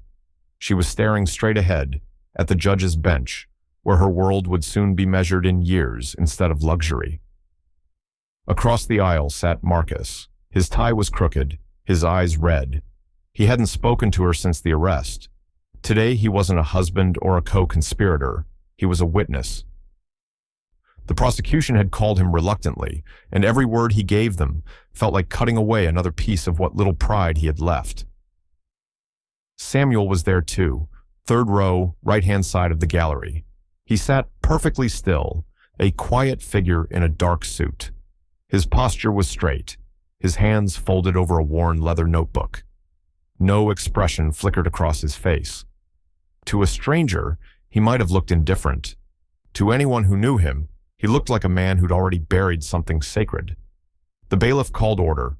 The judge entered, gray-haired, weary, the kind of man who'd seen more disappointment than crime. The jury filed in. The prosecutor stood first, delivering the closing argument with crisp precision. "This case," she said, "isn't about numbers or signatures. It's about betrayal, familial, financial, and moral. Mrs. Green didn't just steal money. She exploited trust. The victim here was her own family, a man who gave her a home, who believed in her character. The evidence speaks for itself." Alicia's lawyer rose, doing what defense attorneys are paid to do, soften the edges. "My client made terrible choices," he began, "but she is not beyond redemption. Her actions were misguided, yes, but they stemmed from fear. Financial fear, domestic pressure, emotional manipulation." His voice dipped toward Marcus, the implication clear. Marcus's jaw clenched. He couldn't look at her. When his turn came to testify, the courtroom hushed. His voice cracked at first, small and uneven. "She told me we were fixing things," he said, "that the money was temporary, that Dad didn't need it. I wanted to believe her. I wanted to believe both of us could start over. But I knew better. I just didn't stop her." The judge nodded gravely. And why testify today? Marcus swallowed hard. Because it's the truth, and because my father deserves to hear it. Samuel didn't move, but his eyes lowered slightly, the faintest tremor of emotion crossing his features. When the final statements ended, the courtroom went still. The judge looked down from the bench, his tone deliberate, measured. Alicia Green, this court finds you guilty on all charges: fraud, embezzlement, and financial exploitation of a vulnerable adult. Your actions were calculated, sustained, and motivated by greed. Alicia's shoulders trembled, but her face didn't change. The judge continued, voice heavy but not cruel. You will serve 8 years in state custody, with eligibility for parole after 5. Restitution is ordered to the Green Family Trust. I commend Mr. Samuel Green for his patience and integrity throughout these proceedings. He looked up toward the gallery. Mr. Green, your restraint is something this court rarely sees. Samuel stood slightly, nodding once in acknowledgement. Some lessons, he said quietly, teach themselves. The gavel fell. The sound echoed like thunder through the room. Alicia's lawyer leaned close, whispering something she didn't hear. 2 deputies stepped forward, taking her by the arms. She rose, unsteady but composed. Her gaze flicked once toward Marcus, searching for something, mercy maybe, but his eyes stayed fixed on the floor. As she was led away, she turned briefly toward the gallery. For a heartbeat, her eyes met Samuel's. Whatever plea might have been there died unspoken. He didn't flinch, didn't glare, didn't smile, just met her stare with calm finality, the silence between them saying more than any verdict could. Outside, the courthouse steps were a blur of movement and noise. Reporters clustered behind barriers, microphones raised, cameras flashing. The humidity had returned, pressing sweat and heat onto the crowd. Samuel descended the steps slowly, hands clasped behind his back, ignoring the shouts of questions thrown his way. Mr. Green, how do you feel about the verdict? Do you believe justice was served? What would you say to your son? He paused at the bottom step, the cameras angled closer, the reporters leaning in. Samuel lifted his head slightly, the afternoon light catching the calm lines of his face. Justice, he said, voice even but firm, sleeps light, just like I do. For a moment, no one spoke. The line hung in the heavy air, simple and final. Then the crowd erupted, shutters clicking, pens scratching, voices rushing to repeat his words. He walked on, leaving them behind, his figure small against the wide stone stairs. The camera followed his steps, lingering on the image. The solitary man who had won not by rage, but by patience. In the distance, church bells began to toll, faint but steady. The frame widened. Samuel walking down the courthouse steps, the magnolia trees swaying gently in the wind. The news headline rolled across the screen, Justice Sleeps Light. And beneath it, in smaller type, a Charleston patriarch restores what greed tried to erase. But as the camera held on Samuel's face, steady, unreadable, there was no triumph there, only the quiet awareness that peace, like justice, never sleeps deeply. He turned toward the street, the light flickering across his features as the world kept moving. Poetic irony fulfilled. Yet something in his eyes said the story wasn't finished. Not yet. Autumn crept slowly across Charleston, turning the marsh grass from green to gold. The heat had broken at last, replaced by crisp mornings and long evenings that smelled faintly of salt and pine. For most, it was a season of relief. For Marcus Green, it was penance. He no longer lived in the wide 2-story home with a view of the marsh. That house belonged now to the trust, his father's name carved into it like a verdict. Marcus's world had shrunk to a 1-bedroom apartment above a pawn shop on Rutledge Avenue. The walls were thin, the pipes groaned, and the mattress dipped in the middle, but he didn't complain. He had sold his car to pay for rent and bills, quitting his job at the bank not long after the trial ended. His name had become poison in the industry anyway. He lived quiet now, up at dawn, coffee black and bitter, nights spent watching the city lights flicker against the water. The money was gone, the reputation burned, but what lingered was worse, the echo of his father's silence. Every Sunday, Marcus drove the borrowed sedan from his friend's garage out to the house on Broadmarsh Drive. He never called ahead. He never needed to. Samuel was always there, always awake, even before Marcus pulled into the drive. Those visits began awkwardly. The first one, they'd barely spoken. Samuel had opened the door, studied his son for a long moment, and stepped aside. No embrace, no words of forgiveness, just the quiet invitation of space. They would sit on the porch, the sound of the tide filling the gaps between them. Marcus tried, at first, to make small talk. Weather, work, the food prices going up again, but the words sounded hollow. Samuel answered politely but without warmth, his tone measured, like a teacher grading an essay he'd already seen written badly before. It wasn't until the third week that Marcus finally broke. They sat in the dining room that evening, the same table where the betrayal had begun, the same wood that had absorbed every lie. The light was dim, flickering from a single lamp on the counter. Marcus pushed his plate aside and looked at his father across the table. "I thought money would make you proud," he said quietly. The words were barely more than a whisper, but they filled the room. "All those years watching you work, save, sacrifice. I thought if I could make more, faster, if I could show you I could take care of things, you'd look at me the way you used to look at Mom." Samuel didn't answer right away. His fork rested on the edge of his plate, motionless. The clock ticked in the corner, steady, patient. Finally, he spoke. "You mistook pride for greed, Marcus." Marcus looked up, shame written plain on his face.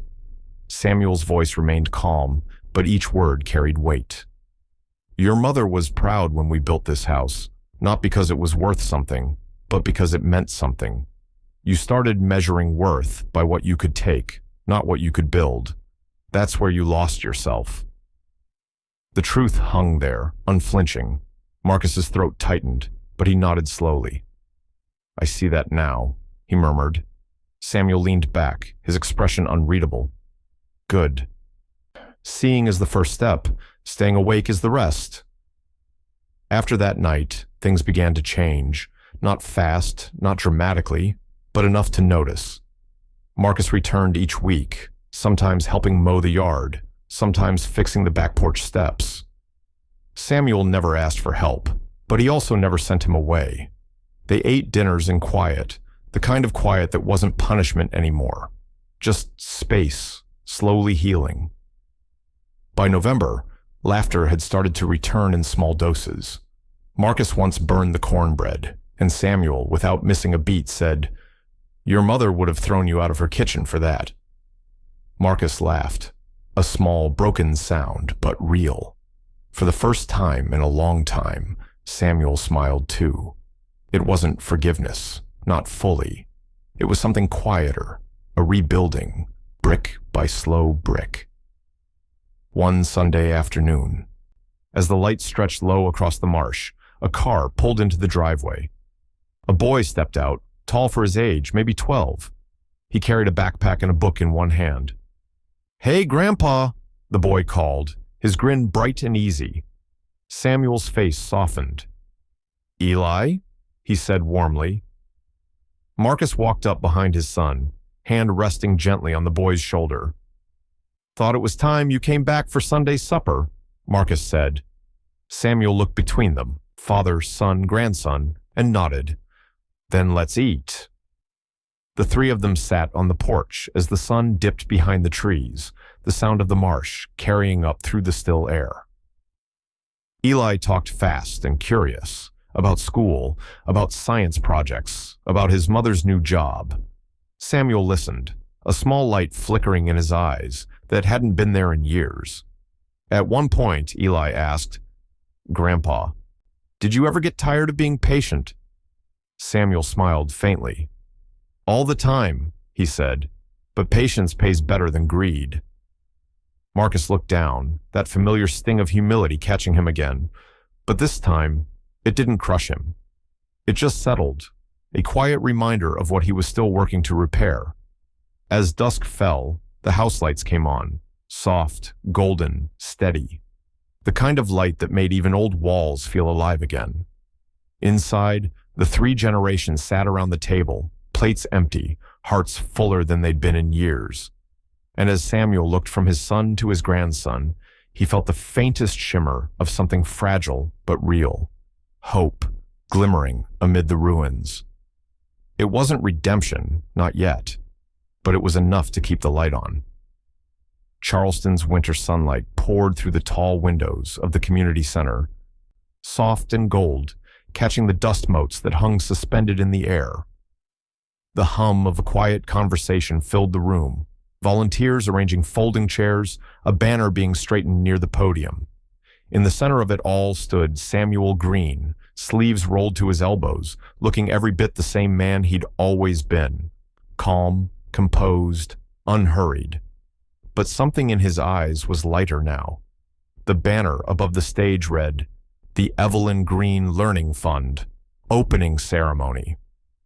It had taken months to get here. Lawyers, paperwork, trustees, each step deliberate, each detail secured under the same trust that had once saved his home. Now, instead of serving as a legal shield, it would serve as a promise. He walked to the window, gazing out at the group of young volunteers setting up tables in the courtyard. High school students, college kids, a few from his old neighborhood. Each one would soon have access to scholarships through the foundation, opportunities Evelyn had always dreamed of giving. He could almost hear her voice again, that soft confidence she carried into every idea. You build a legacy not by keeping, Sam, but by giving. The sound of footsteps pulled him back. Pastor Roy entered, his coat draped over one arm, smiling wide as always. "So, this is what you've been hiding away working on," he said. Samuel chuckled. "Not hiding, just planting." Roy's eyes scanned the room, landing on the banner. "The Evelyn Green Learning Fund," he read aloud, "has a nice ring to it." "She earned it," Samuel said. "She believed education could fix anything, figured it was time to give her that chance." Roy nodded slowly, his expression full of quiet pride. "You took the worst kind of betrayal and turned it into a seed." Samuel looked back at him, eyes narrowing with that faint, thoughtful smile. "That's all farming ever is, Roy. You take what dies and bury it deep enough to grow something new." The pastor's laughter rumbled low, the kind of sound that filled a room without needing to be loud. "And here I thought you'd stop preaching." "I just changed congregations," Samuel said. The sound of reporters entering broke their moment. Cameras flashed, voices called his name. Samuel turned, the calm returning to his posture. He wasn't a man who sought the spotlight, but this wasn't for him. It was for Evelyn. At the podium, the crowd hushed. The mayor spoke first, offering thanks for Samuel's donation, for his transparency, for his courage during a difficult family ordeal. The phrase was polite, softened for public comfort. Samuel didn't flinch. When it was his turn to speak, he didn't read from notes. He simply placed his hands on the podium and looked at the faces in front of him. Students, neighbors, reporters, friends. "I was a teacher for most of my life," he began, his voice steady. "And I learned something early. It's not what you teach that matters most.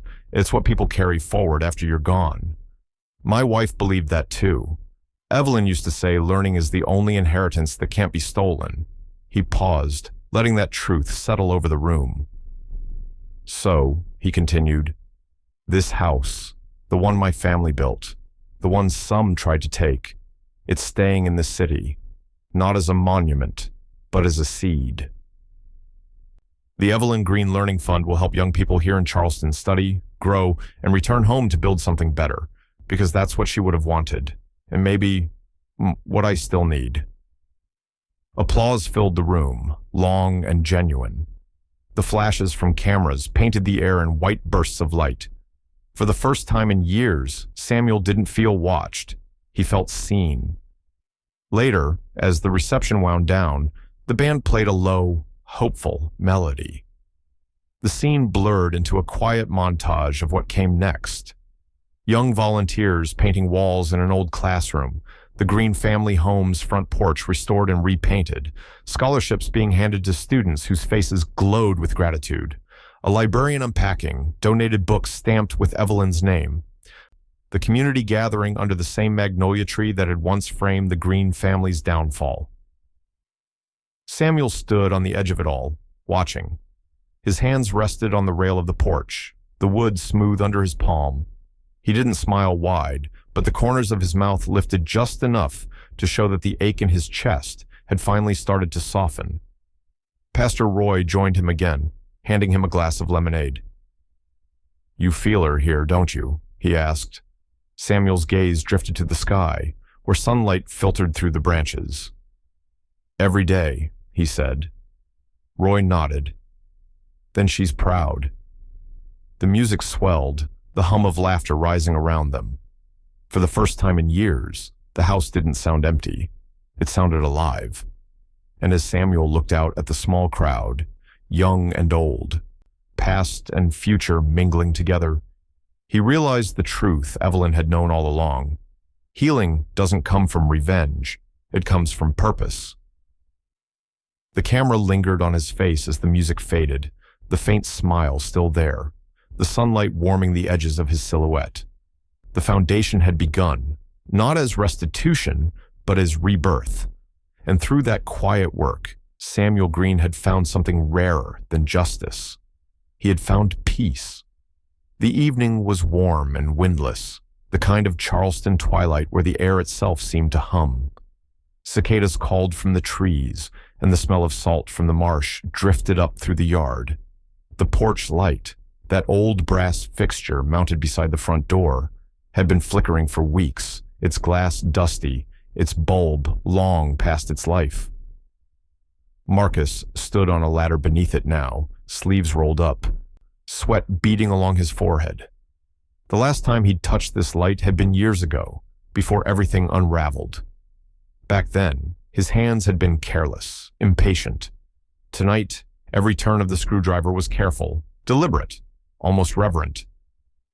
Below him, Samuel sat in his rocking chair, the same one that had seen decades of long nights and quiet reflections. The chair creaked softly as he moved, the rhythm slow and steady, matching the easy sway of the marsh grass in the distance. His eyes never left his son, though he said nothing. He didn't need to. The sound of metal scraping against metal broke the silence. "It's rusted worse than I thought," Marcus muttered. "Age does that to everything," Samuel replied. Marcus smiled faintly. "Guess that's my fault too." Samuel didn't answer, but the corner of his mouth twitched, a small acknowledgement, enough to mean something. The bulb came loose with a soft pop, and Marcus replaced it with a new one. He climbed down the ladder, wiping his hands on a rag as the sun dipped behind the horizon. When he flipped the switch by the door, the porch light blinked once, twice, then glowed steady, warm and golden, casting a soft halo across the front steps. Marcus looked at it for a moment, then turned to his father. "There," he said quietly. "Finally fixed." Samuel nodded. "Should have been done a long time ago." Marcus hesitated, the weight of everything unspoken pressing down between them. "I know," he said. "I should have fixed more than this." The chair creaked again. Samuel's gaze was steady but not unkind. "Some things take time," he said. "The fixing and the learning." Marcus swallowed hard. "I don't expect you to forget any of it. I just—" He stopped, searching for the right words. The air buzzed with the sound of night settling in, the slow chorus of frogs and wind. "I just want to earn your trust again." Samuel leaned forward slightly, resting his elbows on his knees. His voice, when it came, was quiet but firm. "Then stop trying to sleep through it." Marcus frowned, unsure at first. Sleep through it. You spent half your life walking through things like a man with his eyes closed, Samuel said. Work, family, money, all of it. You wanted results without waking up to the work. He paused, the lines around his eyes deepening as he looked up at his son. If you want my trust, stay awake this time. For a long moment, the only sound was the steady buzz of the new bulb. Then, unexpectedly, Marcus laughed, a soft, genuine sound that caught even him by surprise. You never did let me win an argument, did you? Samuel smiled faintly. You just kept bringing weak ones. They both laughed then, not loud, not long, but real. The kind of laughter that eased something deep in the chest.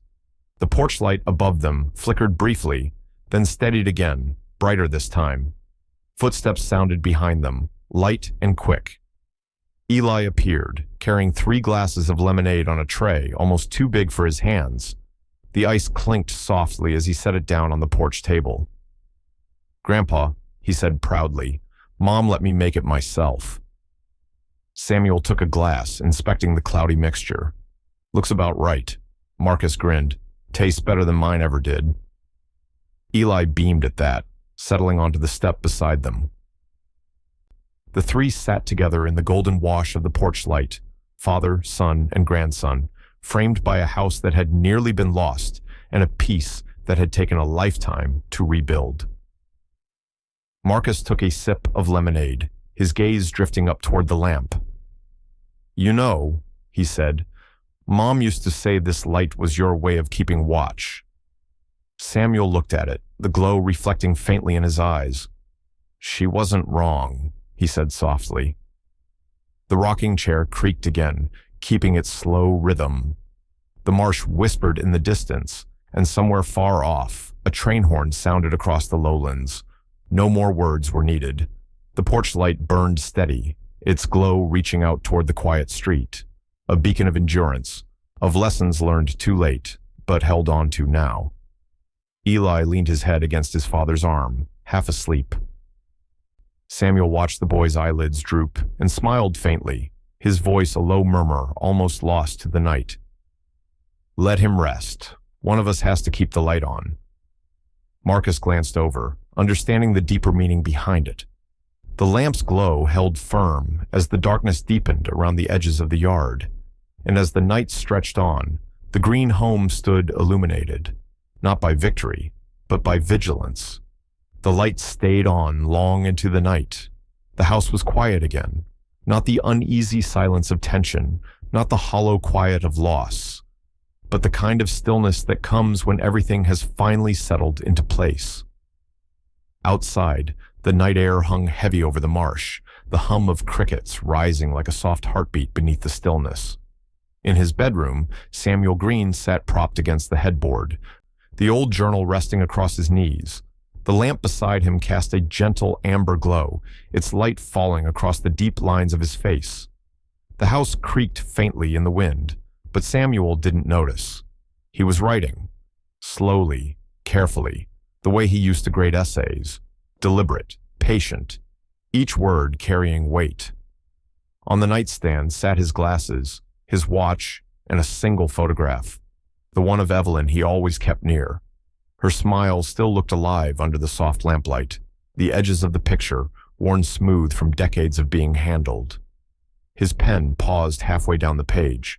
A faint smile touched his lips, and when he spoke, it was almost a whisper, more to himself than to anyone else. Every night, they waited for me to fall asleep, his voice murmured, low and calm, like a confession drifting into the air. They didn't know I never did. The words hung there for a moment, as if the house itself was listening. He resumed writing, the pen scratching softly against paper. The lines came simple, unadorned, yet full of quiet power. Awake, alive, forgiven. He stared at the words a long time before setting the pen down. His hand lingered over the page, tracing the shape of the final word. Forgiven. It wasn't about Marcus or Alicia anymore. It wasn't even about Evelyn. It was about himself, The man who had spent years sleeping with his eyes open, keeping watch, waiting for justice. Now, there was nothing left to wait for. He reached for Evelyn's photo. For a moment, he simply looked at it, thumb brushing over her face like a memory made tangible. Then he folded the photo gently and tucked it inside the journal between the final pages. The motion was slow, deliberate, a kind of ceremony. Outside, the wind moved softly through the magnolia trees. The porch light, that newly repaired beacon, glowed through the thin slats of the window blinds. Its golden stripes fell across the bedspread, spilling over Samuel's hands, the journal, the edge of the pillow. He leaned back against the headboard, the sound of the clock filling the room. Each tick felt measured, almost soothing, the rhythm of time itself catching up to him. 11:59, 12 fuzzing, 12:01 a.m. The day changed quietly, without fanfare.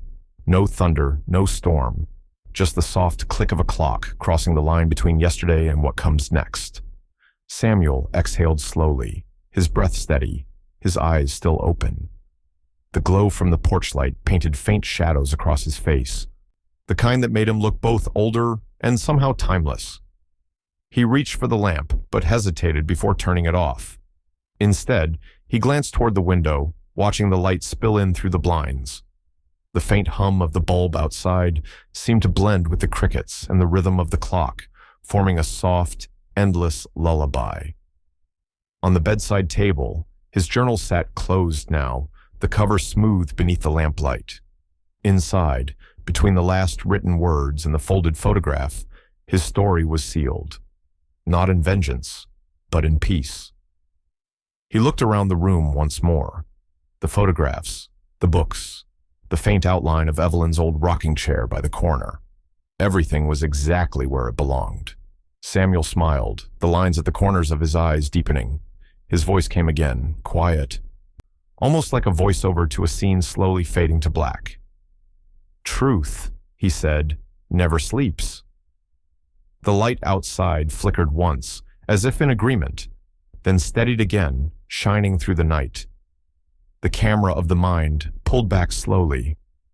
From the soft glow of the porch light, past the marsh, silvered by moonlight, past the silent street that had once been witness to betrayal and reckoning. Inside, Samuel sat in stillness, not asleep, not restless, just awake. The clock ticked on, the light held, and the story, his story, settled at last into quiet, fade out.